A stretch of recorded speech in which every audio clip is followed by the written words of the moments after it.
What's going on, YouTubers? It's me once again, RKO2582, here to do my Raw review for April the 15th, 2013. Let's not waste any time and get this Raw review underway. Alright, so Raw kicks off with a 2-on-1 handicap match between Randy Orton and Sheamus against The Big Show and once again, it's safe to say that Randy Orton and Sheamus once again top of the giant just like they did last week. I don't know why this match was made, but whatever. So we get over that, and then 3MB baby calls out the Shield since the Shield beat their asses this past Friday on SmackDown, and instead of the Shield you got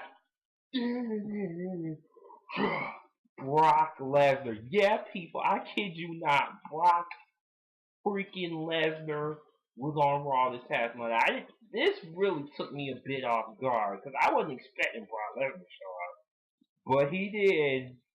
Whenever Brock shows up, ass kicking time. Yeah, and that's exactly what happened. 3MB got their asses handed to him, and them two F5s on Slater with that. Oh my God, yeah, that's Brock Lesnar for you. He don't play, man. He does not play. And then Heyman, speaks on his behalf and pretty much saying Extreme Rules is coming up in a few weeks, and he's saying Brock beat Triple H one, so pretty much they're even. And this time we're gonna settle it once and for all in an old school steel cage match. So pretty much the challenge has been thrown down. So will Triple H accept? We'll see as the weeks go by. So we had Antonio Cesaro, United States Champion, go up against Kofi Kingston for the U.S. title, since Kofi Kingston beat him on SmackDown this past Friday to get this shot. So, this match was a pretty good match.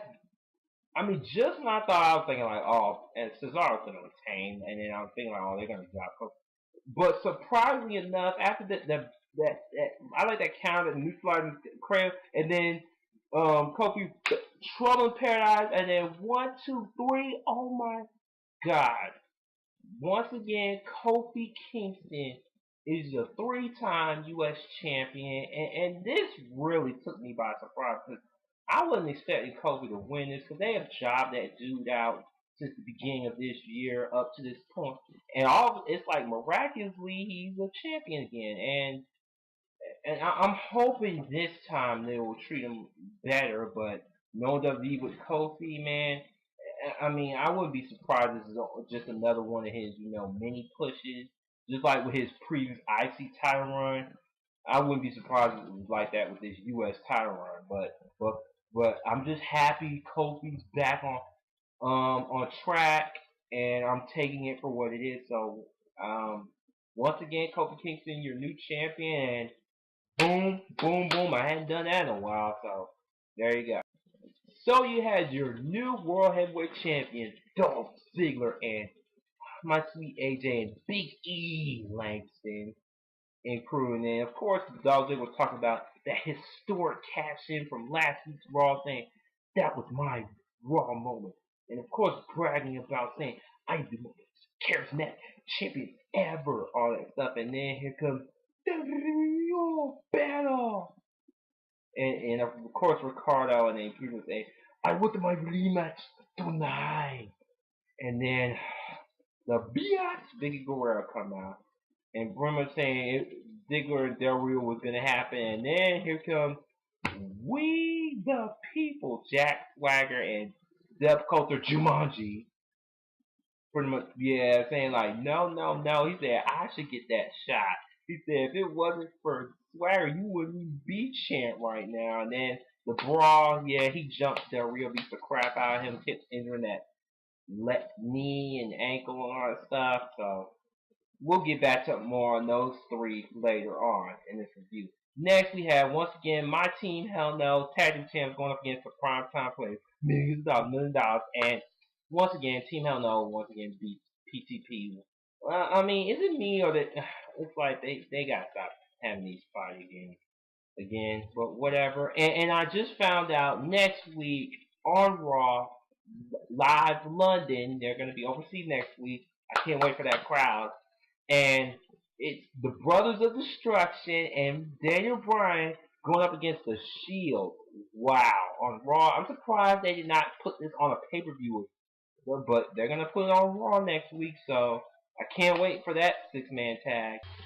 So, so we have Ryback give his explanation as to why he beat down Cena last week, and after this promo, I mean, it kind of makes sense because he's pretty much going the route saying like I was there for you, Cena. It's like where you for me, and saying like you're a bad friend, all that stuff, and it doesn't make kind of sense. But at the same time, I'm like, I hate that they're making Ryback heel.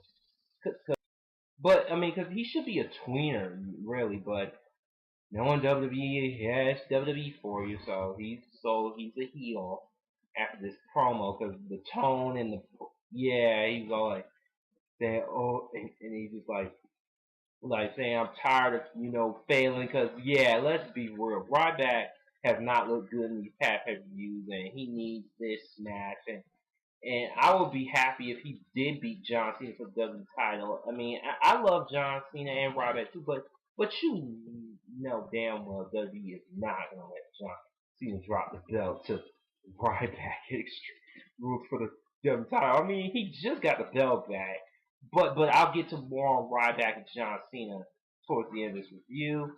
All right, next we had R-Truth going up against Wade Barrett, your Intercontinental Champion, and once again, a shocking victory, just like Kofi winning the U.S. title. R-Truth beat the Intercontinental Champion. I'm like, what the hell? Like, and just announced for main event this week that they're going to have a 10-man battle royal to determine the number one contender for the IC title. Uh, so for Barrett next week on Raw, I think, and I'm like, since Archer won Monday, does that mean he gets the title shot, or I don't know what's going on. I mean, it's just confusing. Next you have Rose Scholars go up against Kali and Meatball Morella. And thank God Rose Scholars beat these two clowns, because for a moment I was afraid that Kylie and Morella might beat her, but thank the Lord Rose Scholars once again proved why they are good, and that's why I'm a fan of them. And you're welcome. And oh yeah, the moment I have been waiting for this whole entire Raw this past Monday, the man of the hour, the man who was made within a week's time last week with the whole world, the phenomenon with the fandangoing, da da da da da da da da da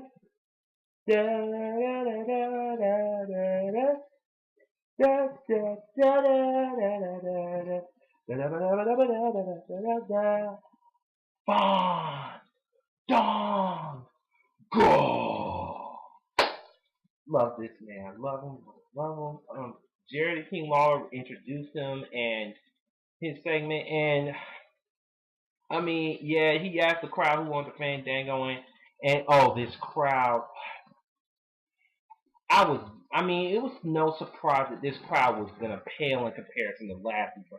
And for one, I was not happy with this crowd, just like any other person, because we went from having the best crowd to pretty much back to the same old crowds that we've been having these days, and it's just once again that makes me wish the crowd like last week would be like that every freaking week. What the crowd used to be for a show, for Raw, SmackDown, pay-per-views, anything, and nowadays they just treat it like they're watching a concert or something, wasting their money just to sit on their hands instead of acting like they give a damn and want to be there.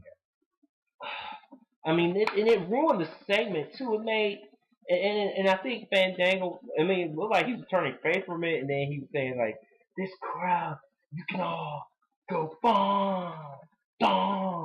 go yourselves," which I totally agree with him on. Thank God they are going to London, which I know they'll appreciate my boy Fandango to the fullest. So once again, can't wait for London for Raw next week. So you had Jack Swagger against the World Heavyweight Champion Dolph Ziggler, and this match, yeah, heel versus heel right here, and this, yeah, this match was, yeah, it was for me, and then surprisingly enough, Jack Swagger goes over the World Champion.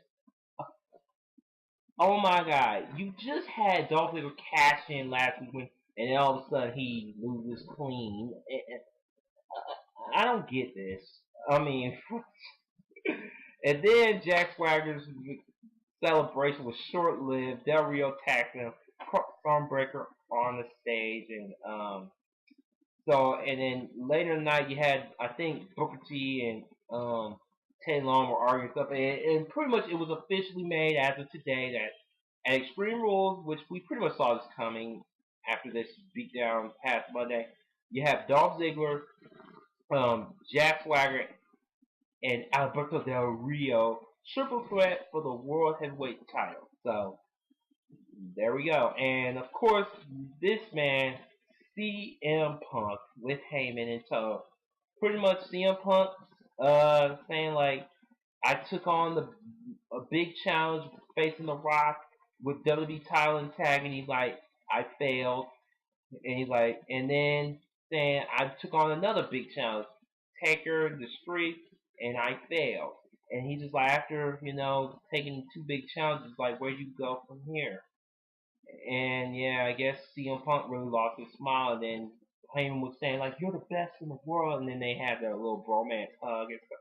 And yeah, so I guess this is the way of CM Punk getting off TV and stuff, and taking a break, and of course with his knee and stuff. So I'm thinking he's gonna let his knee heal up. And you know what? This is actually a good thing. CM Punk's taking a break. So once he comes back, he'll be awesome again. Pretty much will be the Punk that we all know he can be, best in the world, all that stuff. And I could, yeah, get back into Punk again.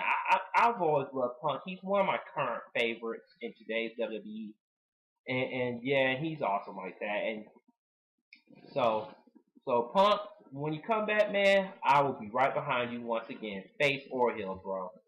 Best in the world. Finally, we get our Divas champ on TV, and she had no entrance. And oh yeah, Kaylin's interesting. I don't like it. I don't like her new thing now. It don't fit her at all.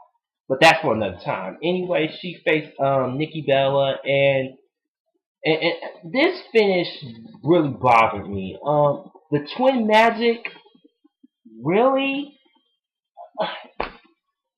Why they use Twin Magic? You know they can't do that. It won't work because Nikki Bella got the boob job, right? Am I right?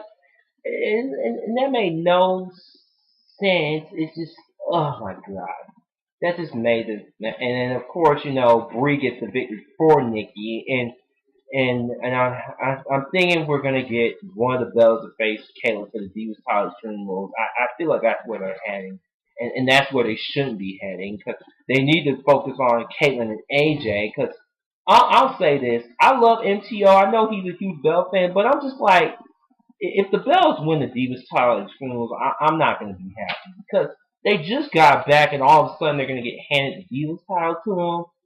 I'll just say, if it wasn't for the Bells going out with Daniel Bryan, my boy Daniel Bryan, John Cena, they probably wouldn't even get this opportunity. And I know I'm not the only one feeling this way. So once again, Nikki Bella for the victory. So we end Raw with John Cena calling out Ryback, and then yeah, they were face to face, and John Cena saying like, I ain't hard to find, man. And then of course John Cena for the third week in a row still saying boring, boring. And then John Cena trying to flip it in his mind, saying like, yeah, you're boring and stuff. And then he's saying, I beat Michael Triple H, all these guys who were my friends. And oh yeah, I gotta mention this. Oh, the cameraman when he spoiled the Shield before they come out, I'm like, oh my god, this totally hurt the segment. This actually hurt the segment, And even though Jerry the King Law and JBL tried to play it off, but it just, yeah, it took no avail. I was just like, I know that cameraman's gonna be fire for sure. So to no surprise, the Shield comes down, beats Cena, and Ryback just sitting back, watching the Shield destroy John Cena, and that's how we end Raw. So Raw this week for me, I was mad because, of course, the crowd. Because the crowd was just, oh my god, it's just terrible. I mean, it's like I said once before, like the crowd just makes you wish the crowd would be more like last week's crowd from here on out. But it just shows you how the crowds are these days, and that sucks. And and the champions, most of the champions, yeah, fell, yeah. And I'm just like, wow. And so I'm hoping Raw will do much better next week if they'll be in London, which I know they can. So anyway, that was Raw for this week, and this is your boy RKL2582 signing off. Take care.